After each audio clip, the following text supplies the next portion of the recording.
Мудрец Сахадева пишет о том, что так сложится судьба, что четвертую часть вы будете, вашу четвертую часть вот этой главы вы будете узнать, когда в день, когда будет идти накшатра, период накшатры Трувонам. Трувонத்துக்கு என்ன சமஸ்கிருதத்துல? சிராவணம். Shravana, да, Nakshatra Shravana. இந்த நாள் ஜாதகராக தாங்கள் எம்பெருமானுடைய நட்சத்திர நாளாக இருக்கக்கூடிய அமைப்புகள்ல இந்த ஆருட பலாபலன்களை சொல்றாங்க. Почему подчеркивается день Накшатра? Потому что это очень важная Накшатра для Параматмы.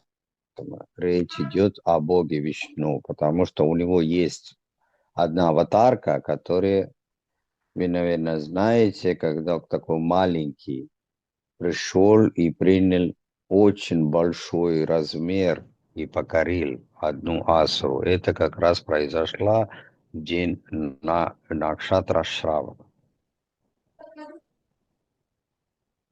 வானிதற்கு மித்ரானந்த தேவனாக மித்ரானந்த தேவன் என்ற ஜாதகத்துக்காக இந்த பலாபலன்களை சொல்லிட்டு Это я сегодня для человека, молодого человека, у которого есть духовное имя Митранандадев. இந்த ஆருட பலாபலன்களை தெரிந்து கொள்ளக்கூடிய காலத்துல ஆன்மீக அறிவையும் ஜோதிட அறிவையும் ஜாதகராக தாங்கள் பெருமளவு பெற்ற ஒரு ஜாதகராக வாழக்கூடிய அமைப்புகள். В настоящее время, когда я читаю данную часть, у вас уже накопилось достаточно духовное знание.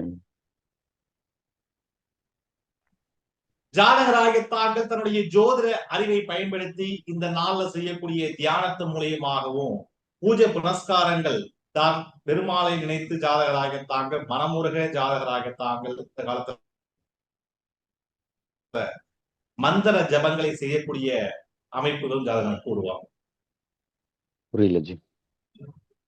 இந்த நாள்ல மந்திர ஜபத்தை ஜாதகராக இந்த திருவோண நட்சத்திரம் இல்லையா, இந்த நாள்ல பரம்பொருளாகிய பரமாத்மாவை ஜாதகராக தாங்கள் மனமுருக வேண்டதுனால நல்ல மாற்றங்கள் ஜாதகனுக்கு உண்டாகும்.